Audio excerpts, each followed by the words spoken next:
The last royal ship broke apart in the blackness of space. Namil watched through the window of her escape pod as bright beams cut through the ship's shields. The vessel split into burning pieces that spun away into the darkness. With it died the last fighting force of the Saran people. Namil gripped the control panel of her small pod. Her 6 blue fingers turned pale as she squeezed harder. She had ruled for 20 years. Now it was all over in less than 1 day. The Krell had come without warning. Their huge fleet appeared suddenly above her home planet. They did not send any message before they started to attack. They just began to destroy everything. "Your Majesty," said the pod's computer voice, "I have finished the flight path calculations. There are 3 possible landing spots on planet E3319. Namil did not answer. In her mind, she could see her royal palace falling down. She saw her husband Tehun pushing her toward the escape ship, moments before the ceiling fell on him. Their children had been in the east wing of the palace. She had not even been allowed to search for them. "Your Majesty," the computer voice said again, "life support is at 40%. You must choose a landing spot."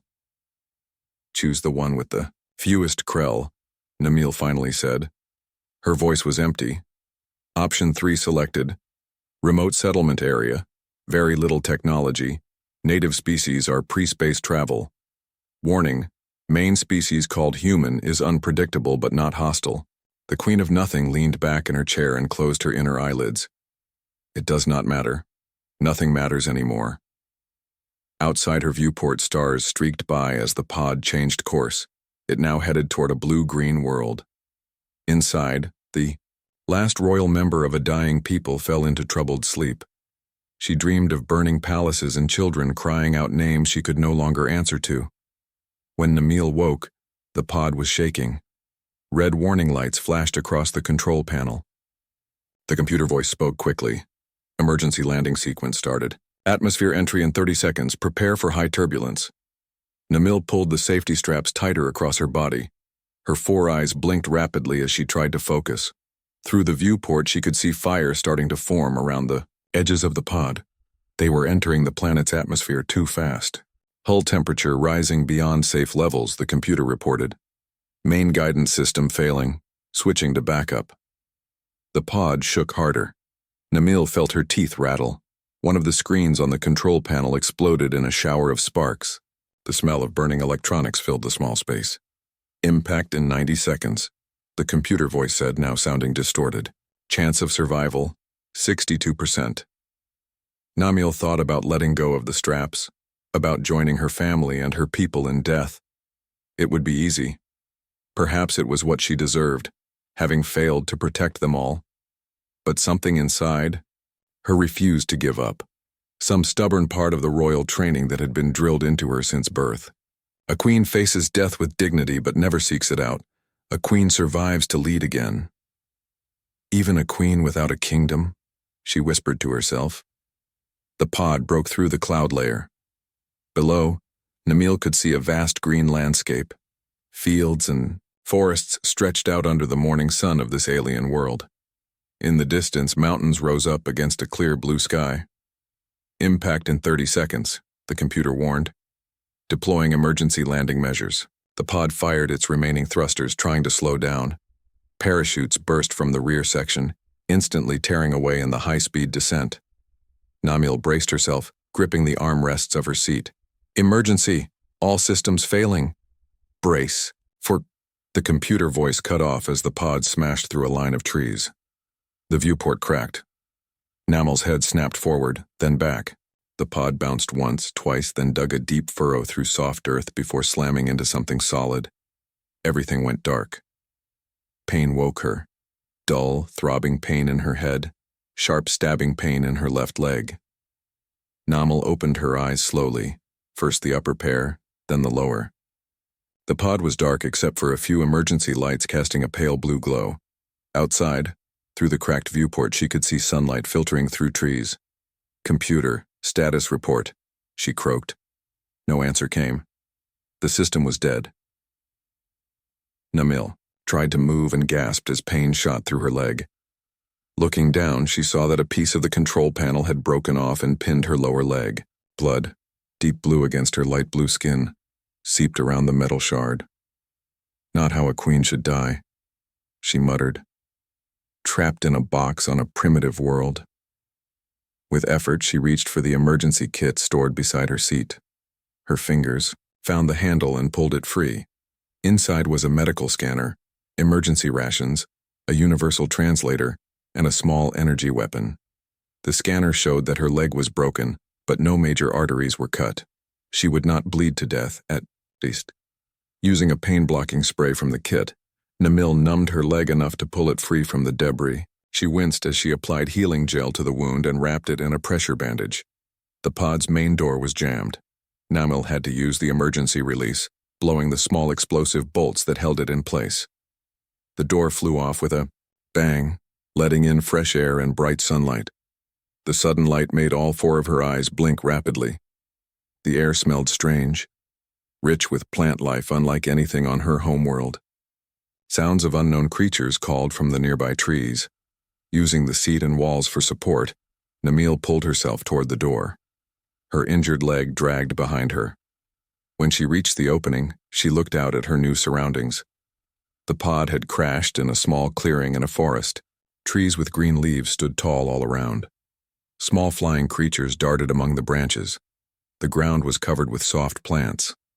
Not far away, she could see open fields of some kind of crop, growing in neat rows. This was not a wilderness. Someone lived here, someone farmed this land. Namil clutched the energy weapon from the emergency kit. She had never used one before. Queens had guards for protection, but she knew how it worked. If the natives were hostile, she would at least die fighting. A sound came from beyond the trees. Something was coming. Namil raised the weapon with shaking hands, aiming at the spot where the noise was loudest. A creature pushed through the undergrowth and stopped at the edge of the clearing. It stood on two legs and had two arms. Its skin was a pinkish tan color, and it had hair on top of its head. It wore artificial coverings over most of its body. In its hands, it held what Namil recognized as a primitive projectile weapon, a human. The dominant species of this planet according to the pod's database. The human and the fallen queen stared at each other across the clearing. Neither moved. Neither spoke. Two beings from different worlds, meeting by chance because of war and destruction. Namil's hand tightened on her weapon. The human adjusted its grip on its own weapon. For a long moment, the only sound was the wind in the trees and Namil's own ragged breathing. Then the human did something unexpected. It lowered its weapon and took a step forward, one hand raised, palm out. "Hello," it said in a deep voice. "Are you hurt? Do you need help?" Namil didn't understand the words, but the tone was clear. The universal translator at her throat would need time to learn this new language. For now, she could only judge by actions, and this human's actions spoke of caution but not hostility. Slowly, the last queen of the Saren people lowered her weapon. Perhaps death would find her on this world after all. But not today. The farm looked the same as it had every day for the past 5 years. Minho stood on his porch drinking his morning coffee as the sun rose over the eastern hills. Golden light spread across his wheat fields, making them shine like treasure. His dog Buddy lay at his feet, ears moving whenever he heard a bird or small animal in the distance. Minho was 42 years old now. His hair was starting to show gray at the temples. After 15 years as a soldier and 5 more working security, jobs around the world, he had come back to his grandfather's farm looking for quiet. Most days he found it. "Just another boring day in the middle of nowhere, right, Buddy?" he said. The dog wagged his tail and thumped it against the wooden porch floor. Minho sipped his coffee and looked at the clear blue sky. He had no plans for the day except fixing a fence in the north field and maybe working on his old truck. Simple work for a simple life. That was all he wanted now. The peace of the morning broke suddenly. Something bright streaked across the sky. It was on fire, trailing smoke behind it. It moved too slow to be a falling star, but too fast to be any airplane Minho had ever seen. The object disappeared behind the trees at the north end of his property. A few seconds later, Minho felt the ground shake from the impact. Buddy jumped up, barking loudly at the direction of the crash. The dog's fur stood up along his back. "Easy, boy," Minho said, but he was already moving. Old habits from his military days took over. He went inside and grabbed his emergency backpack, an old pistol, and his medical kit. Whatever had crashed might need help, or it might be dangerous. Either way, he needed to check it out. "Stay," he told Buddy firmly. The dog whined but sat down, watching Minho with worried eyes. Minho hiked through the forest, moving quickly but carefully. The trees were thick here and the ground rose up toward the hills. After about 20 minutes of hard walking, he saw broken trees ahead. Then he found the crash site. A smoking crater had been dug into the hillside. In the middle sat something Minho had never seen before. It was not a plane or helicopter or satellite. It was a smooth, egg-shaped pod made of some kind of shiny metal. It was about the size of a small car. One side had been torn open in the crash, showing a dark space inside. Minho approached slowly, his gun ready in his hand. Years of training told him to be careful. This was not normal. This was not from Earth. As he got closer to the pod, he could see someone inside. The figure was sitting in what looked like a control chair. It was shaped like a human, 2 arms, 2 legs, 1 head, but it was definitely not human. Its skin was light blue. Its hands had 6 fingers each. Instead of hair, it had what looked like short, soft feathers on its head. The being wore clothes that reminded Minho of fancy robes, with strange designs and symbols he had never seen before. There was dried blue blood on the being's leg and face. Minho moved closer, still holding his gun ready. Suddenly, the alien's eyes opened. Minho froze. The creature had 4 eyes, arranged in a diamond pattern on its face. The eyes blinked at different times, which looked very strange to Minho. He tightened his grip on his gun. The alien made sounds, clicks and musical whistles that were clearly a language, but nothing Minho could understand. The being looked at him, then at his gun. Then it touched a small device at its throat. When it spoke again, the sounds were different. "If you plan to kill me," it said in a weak but understandable voice, "I only ask that you do it quickly." Minho was shocked. The words were accented strangely, but it was definitely English. He lowered his gun slightly. "I'm not going to kill you," he said slowly. "Are you hurt?" The alien looked surprised, all 4 eyes blinking rapidly. "Yes, my leg is broken. There may be internal damage as well." Minho put his gun away and knelt beside the pod. His medical training took over. "I'm going to help you. My name is Minho." "Why would you help me?" the alien asked. "I am not of your world." "Doesn't matter," Minho said as he opened his medical kit. "Hurt is hurt. I was a medic in the army. I've patched up worse." The alien watched him with all 4 eyes as he examined the leg wound. The bone was broken, but it had been bandaged already. The blood was blue instead of red, but otherwise the body seemed to work much like a human's. "This is unexpected," the alien said. "Our studies of primitive worlds suggested your kind would react with fear or violence to outside beings." Minho smiled slightly as he cleaned the wound and prepared a better splint for the leg. "Some might. I've seen too much to be scared of someone just because they look different." "You have seen war then," the alien said. It wasn't a question. "Yes, too much of it." The alien was quiet for a moment. "I have just lost a war. My entire civilization has been destroyed. I am the last of the royal line of Saran." Minho looked up at the 4 eyes, seeing the pain in them that had nothing to do with physical wounds. He had seen that look before in the eyes of refugees and survivors. "I'm sorry," he said simply. "I am called Namil," the alien said after a pause. "In my language, it means one who leads." "Well, Namil, you can't stay here," Minho said, finishing with the splint.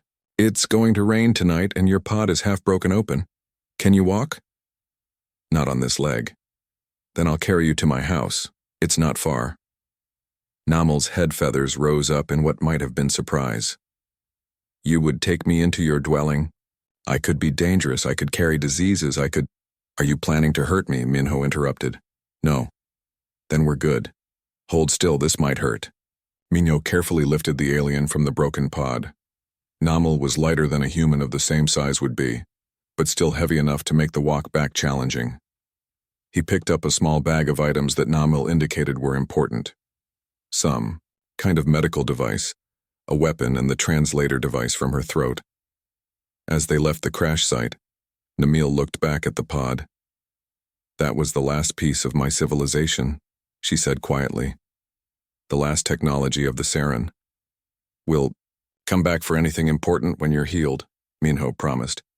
"Right now you need rest and food. Can you eat Earth food? The scanner in my medical kit says your basic proteins and carbohydrates are compatible with my biology. Your plants may be more difficult, so meat and bread, but maybe not vegetables." "Got it." They walked slowly through the forest. Namil was quiet, looking around at the trees and sky with all four eyes moving independently. "Your world is very green," she finally said. "This part is.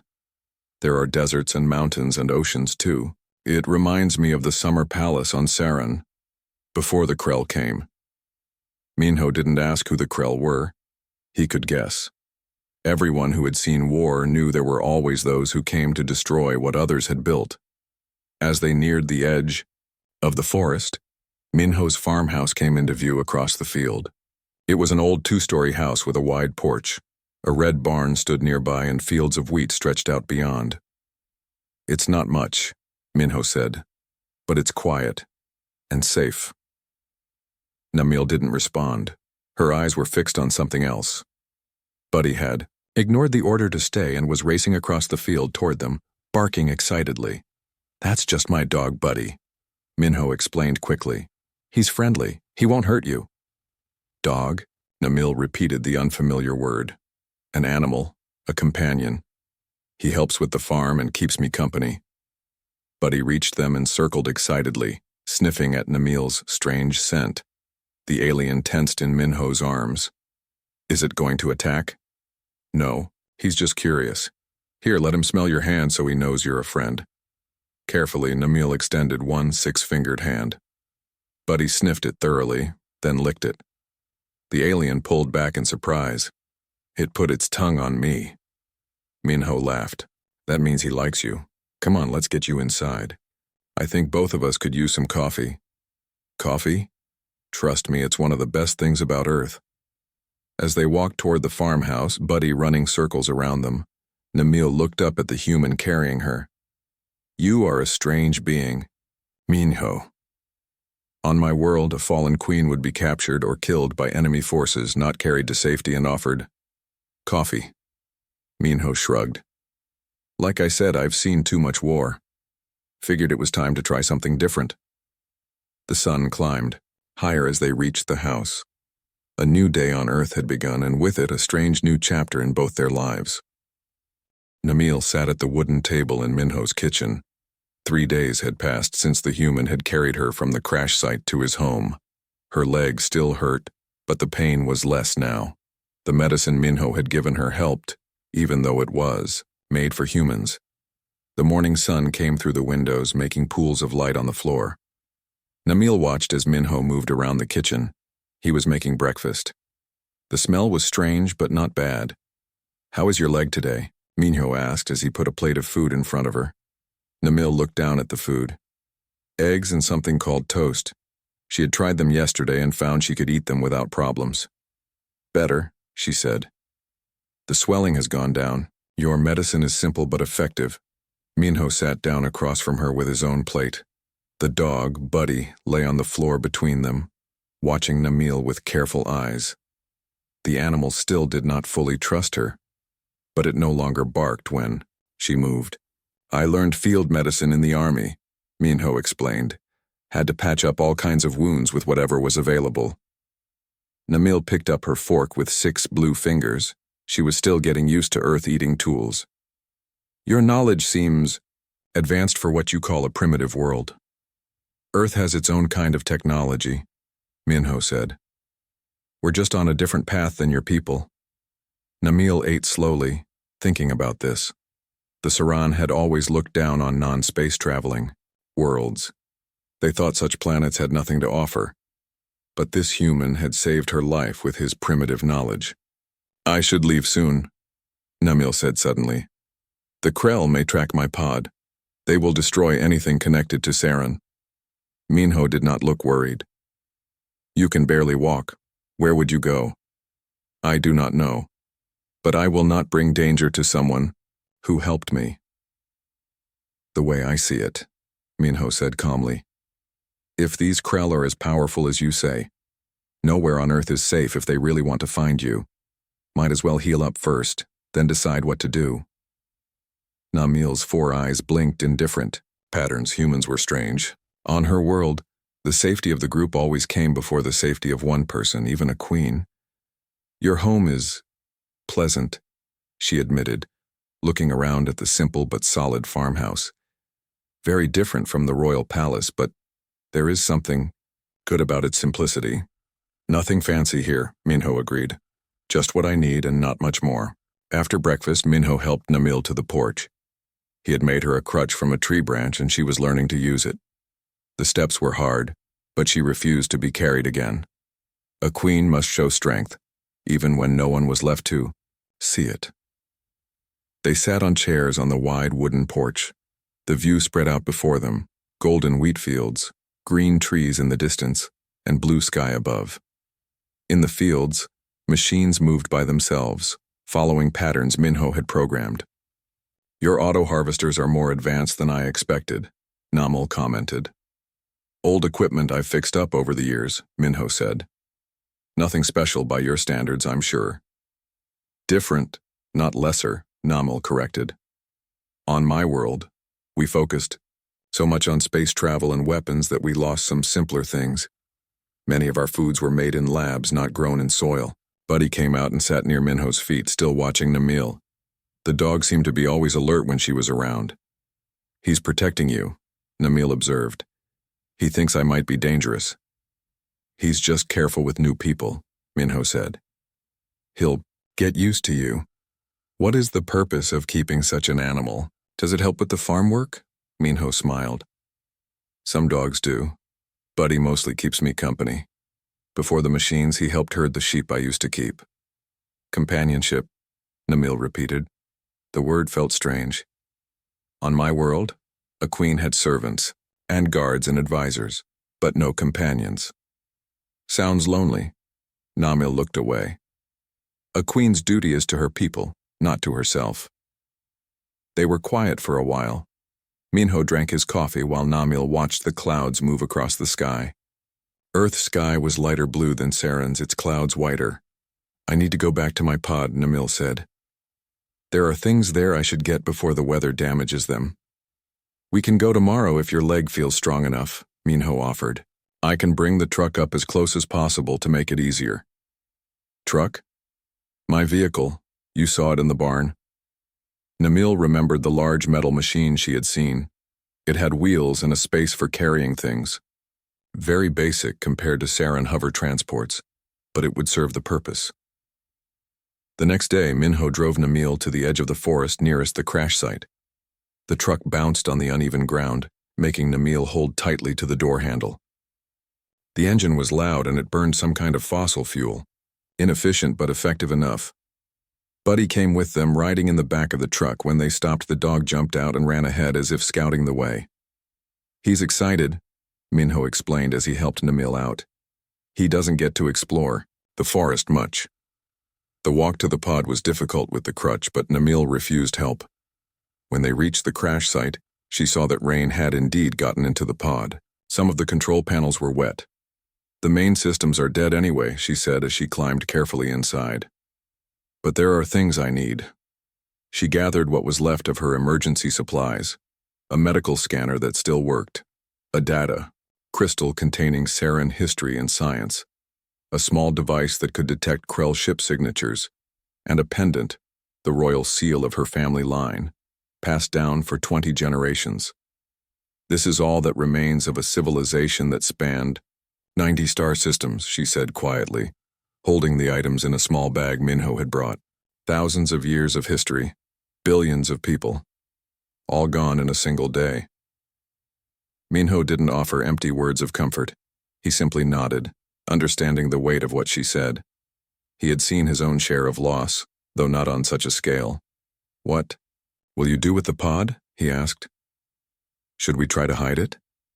Namil looked at the broken craft. The outer shell is made of materials your world has never seen. It could be dangerous if found by the wrong people. It should be destroyed. How? It's not like I can just haul it away in my truck. Namil held up a small device from her bag. This is the pod's emergency destruct module. It will break the shell. Down to basic elements, nothing dangerous will remain. Like acid? More like controlled disintegration. The Saron never left technology behind on less advanced worlds. It was one of our oldest laws. They moved back to a safe distance. Namil activated the device and placed it inside the pod. A soft humming sound began, growing louder. How long will it take? Minho asked. A few hours. By sunset, there will be nothing left but dust that will wash away in the next rain. They walked back to the truck slowly. Buddy ran circles around them, chasing small creatures in the underbrush. Namil watched the dog's simple joy in being alive and free. Your companion animal seems happy, she observed. Dogs live in the moment, Minho said. Not like humans. Not like Saron either, I guess. No, my people were always thinking of the future. Planning, building, expanding. We never stopped to simply be. Back at the farmhouse, Minho made lunch while Namil sat at the table, her few possessions spread out before her. The medical scanner, the data crystal, the Krell detector, and the royal pendant. Everything else was gone. You know, Minho said as he put sandwiches on the table, you're welcome to stay here while you figure things out. The farm is isolated. Few visitors ever come this way. It's as safe as anywhere on Earth is likely to be. Namil's head feathers rose in surprise.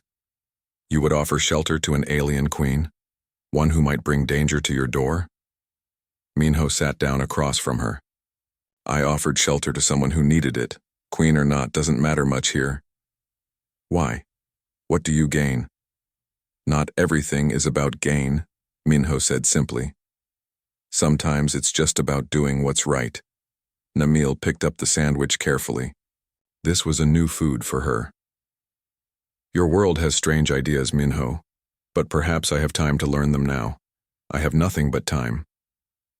Outside, the sun moved across the sky. In a clearing in the forest, a spaceship slowly turned to dust. And, in a farmhouse kitchen, the last queen of a dead civilization took her first small step toward finding a new home. 3 months passed since Namil crashed on Earth. The golden wheat fields around Minho's farm had been harvested. Now the fields were empty and brown. The air grew colder each day. Minho explained that Earth seasons were changing from what he called fall to winter. Namil's broken leg had healed well. She could walk without pain now. Her body had adapted to Earth's gravity, which was slightly stronger than her home planet's. She had even grown used to the food, though some things, like coffee, still tasted too bitter to her. Winter will be here soon, Minho said one morning as they sat on the porch. First snow usually comes by next week. Snow? Namil asked. Her translator had no word for this. Frozen water that falls from the sky, like rain, but cold and white. Namil's 4 eyes blinked in surprise. Water falls solid from your sky? This I must see. Minho smiled. You will. Plenty of it. Each day followed the same pattern now. Minho would wake up at dawn. He would make coffee and sit on the porch to watch the sun rise. Buddy would lie at his feet until Namil came out of the guest room where she slept. Then the dog would run to her, tail wagging. At first this had surprised Namil. Now she expected it, even looked forward to it. Minho would pour her a cup of tea without asking. He had found that she preferred it to coffee. They would sit quietly watching the sun climb into the sky. I could leave now, Namil said, breaking the morning quiet. My leg is healed. I have learned enough about your world to survive elsewhere. Minho looked at her but said nothing. The Krell detector has shown no signs of their ships in this system for over a month, she continued. Perhaps they believe all Saron are dead. Where would you go? Minho asked. Namil had no answer. There was nowhere to go, no hidden colony of her people to find, no way off this planet even if there were. You're welcome to stay, Minho said, when she didn't answer. Farm's too big for just me anyway. A queen does not accept charity, Namil said, but her words had no force behind them. Then earn your keep. You've already helped fix the irrigation system, made it work better than it ever has. That's not charity. This was true. Namil had studied the farm's water system and made improvements using simple earth materials. The principles of fluid dynamics were the same on any world. The system now used 30% less water, but covered more area. I am not a farmer, she said. I was trained to rule star systems, not grow plants. And I wasn't born a farmer either, Minho replied. I was a soldier. Life changes. We adapt. Adapt. The word stuck in Namil's mind. The Saran had always been proud of their ability to adapt to any environment. It was how they had spread across so many worlds. But adapting to being the last of her kind, to being a farmer on a primitive world, that was different. Walk with me, Minho said, standing up. I want to show you something. Buddy jumped up, ready to follow. Namil rose and walked beside Minho as they crossed the yard toward the barn. Inside was Minho's truck, various farm tools, and a workbench covered with metal parts. What is all this? Namil asked, looking at the scattered pieces. Parts from your pod, Minho explained. After it broke down like you said it would, I went back and found some pieces that didn't turn to dust. Metal parts mostly. Nothing advanced enough to cause problems if someone found them. Namil picked up a small gear made of Saran alloy. It was simple but far stronger than anything Earth could make. What are you doing with these? Making something. Come look. Minho led her to the back of the barn. There, under a cloth, was a strange machine. It looked like a mix of Earth technology and Saran parts. Minho pulled the cloth away. It's a better water pump for the farm, he explained. Using some of your technology with mine. It's not finished yet, but when it is, it will help water the fields next spring. Namil stared at the machine. It was crude by Saran standards, but clever in how it used the alien parts with Earth materials. You built this? How did you know how the Saran parts worked? I didn't, Minho admitted. Just tried things until something worked. Trial and error. This is... Namil searched for the right word. Impressive. Thought you might help me finish? Minho said. You know more about your technology than I do. Namil looked at the machine again. It was nothing like the great engineering works of the Saran Empire. But it was something. A small piece of her world living on in a new way. I will help, she decided. They worked on the pump for hours. Namil explained Saran engineering principles while Minho showed her how to work with Earth tools. Buddy lay in the corner watching them. By midday they had made good progress. Lunchtime, Minho announced. Can't work on an empty stomach. As they walked back to the house, Namil noticed dark clouds gathering in the distance. Rain is coming, she observed. Maybe more than rain, Minho said, looking at the sky. Those clouds look like snow. After lunch, the sky grew darker. The temperature dropped quickly. Namil stood at the window watching the clouds move in. Her detector device beeped suddenly, making her jump. What's that? Minho asked, looking up from where he was fixing a chair. Namil checked the small screen on the device. Her heart beat faster for a moment, then slowed again. A ship passed the edge of your solar system, she explained. But it was not Krell. Just a trade vessel. From another race. They won't come near Earth. Your world is marked as pre-contact. Good to know we're on the galactic maps at least, Minho said, returning to his work. Namil put the detector down but kept watching the sky. Does it worry you? She asked. Knowing there are other beings out there who could destroy your world? If they wanted to? Minho thought for a moment. Can't worry about things I can't control, he finally said. All I can do is live each day as it comes. Your people are strange, Minho. My world spent centuries worrying about threats from space. We built weapons and ships and shields. In the end, none of it saved us. Maybe we're lucky to be ignorant. Then, Minho suggested. Outside, the first white flakes began to fall. Namil pressed closer to the window, her four eyes wide with wonder. Is that snow? That's it, Minho confirmed, coming to stand beside her. First snow of the season. Buddy barked excitedly and ran to the door, looking back at them expectantly. He wants to go out in it, Minho explained. Dogs love snow for some reason. Namil opened the door and Buddy rushed past her into the yard. The dog ran in circles, snapping at the falling flakes, leaving tracks in the thin white layer already forming on the ground. Namil stepped outside, holding out her 6-fingered hands. Cold flakes landed on her blue skin and melted. It's beautiful, she said softly. Minho stood in the doorway watching her. Never seen snow before? Saren was a warm world. We had rain, but never this. They stood quietly, watching the snow fall. The world seemed to grow silent, sounds muffled by the soft white blanket covering everything. Buddy continued to play, his dark fur collecting white spots. Tomorrow, Minho said, I'll show you how to build a snow person. A person made of snow? Namil asked, confused. Just for fun, Minho explained. People do it all over Earth. It doesn't have to have a purpose. Just for fun, Namil repeated, tasting the strange concept. On Saran, everything had a purpose, a reason. Nothing was done simply for enjoyment, especially not by royalty. As the snow fell heavier, Namil realized something. For the first time since the fall of her world, she wasn't thinking about what she had lost. She was simply experiencing what was now. Like Buddy chasing snowflakes. Like Minho building a machine from broken parts, adapting, living, moving forward. The last queen of the Saren stood in the falling snow and lifted her face to the sky. The flakes fell on her skin like stars falling from space. Cold, but somehow comforting. A new season was beginning on Earth. And perhaps for Namil, a new life was beginning too. 3 years had passed since the day Namil's escape pod had crashed on Earth. The seasons had changed many times.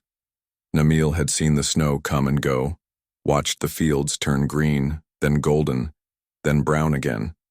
She had learned the rhythm of Earth time, so different from the Saren calendar she had known all her life.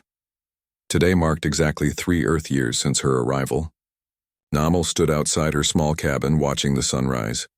The cabin stood a short walk from Minho's farmhouse. They had built it together during her 2nd year on Earth. It was simple but solid, made from local wood and stone. The morning air was cool but not cold. Spring had arrived again, bringing new growth to the land. Namil breathed deeply, enjoying the fresh scent of growing things. On Saran, the air had always been filtered through great machines. Here, it was natural, carrying the smell of soil and plants and life. In the distance, she saw Minho leaving his house. He carried 2 mugs as he did every morning. Buddy ran ahead of him, making a straight line for Namil as always. The dog was older now, but still full of energy, especially in the mornings. Good morning, Minho called as he approached. Good morning, Namil replied.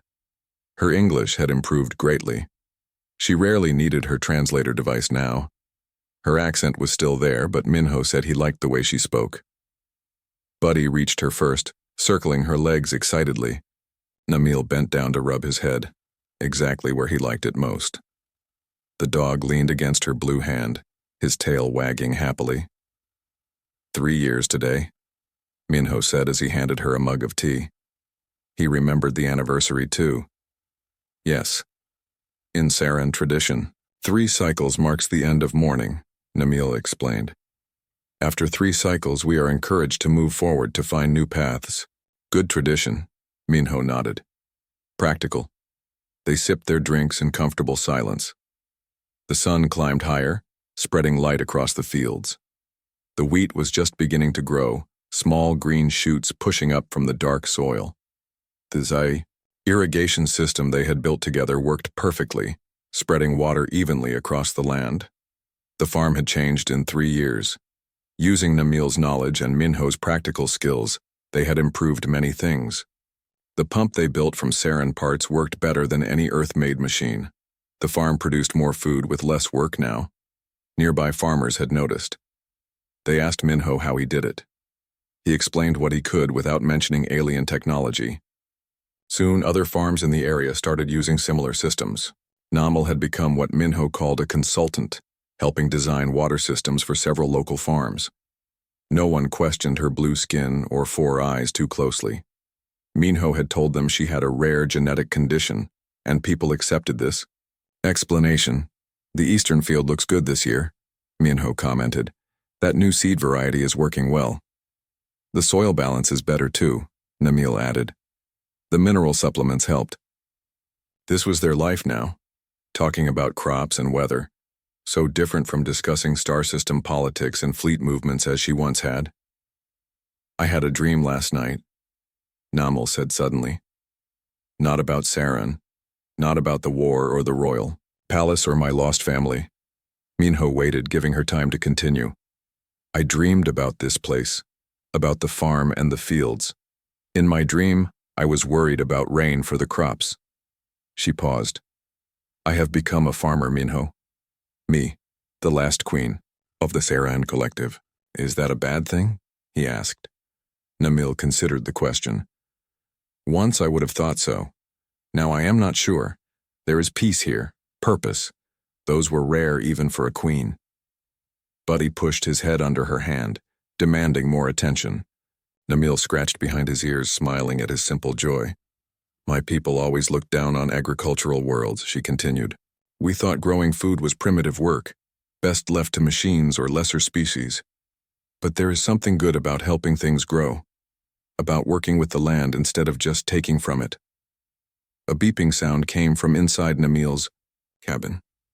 Her face grew serious. The detector. They went inside quickly. The Krell detector sat on a small table. Its screen flashed with warning lights. Namil touched the controls, reading the information. Krell ships, she said, her voice tight. 2 scout vessels entering the system. Minho's face showed no fear, only calm determination. Same as before? Yes. They will scan the planet, then move on if they find nothing, Saran. This had happened twice before in 3 years. Each time, Namil had shut down everything that might signal her presence.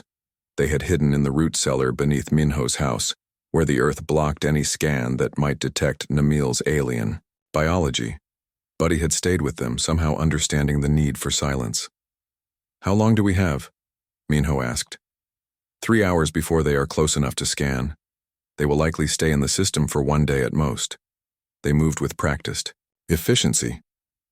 Namil packed the few pieces of Saran technology she still kept.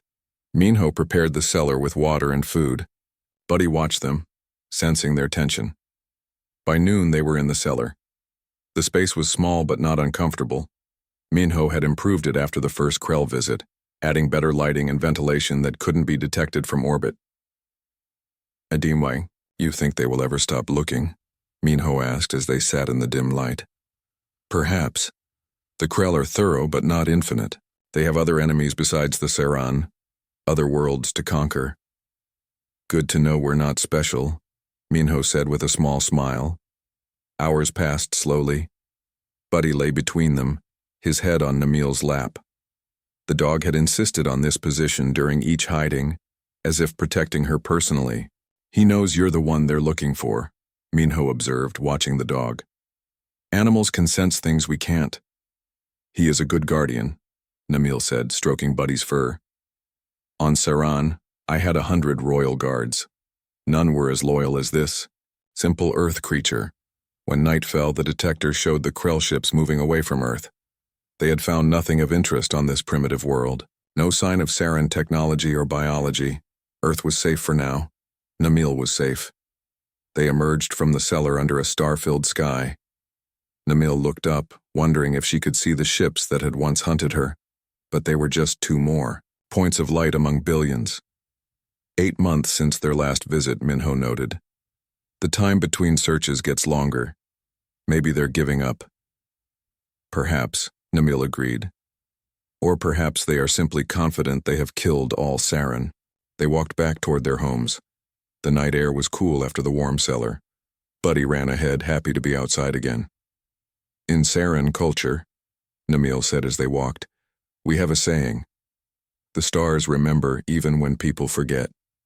It means that some things last beyond us, beyond our troubles and victories. I like that, Minho said.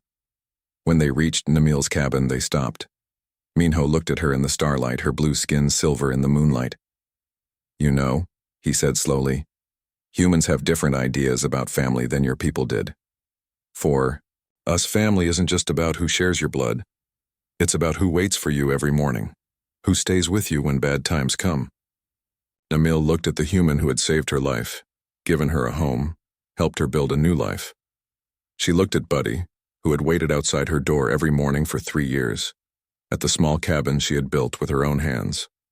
Then perhaps, the former queen said softly, I still have a family after all. Buddy barked once, as if agreeing. Above them, the stars shone down on the farm, the same stars that had witnessed the fall of Namil's civilization and now witnessed her new beginning. The war had taken Namil's royal family. It had taken her people and her position. It had even taken her name as a queen, but it had not taken everything. On this small farm on a planet the Saren had once considered primitive, Namil had found something unexpected. She had found home.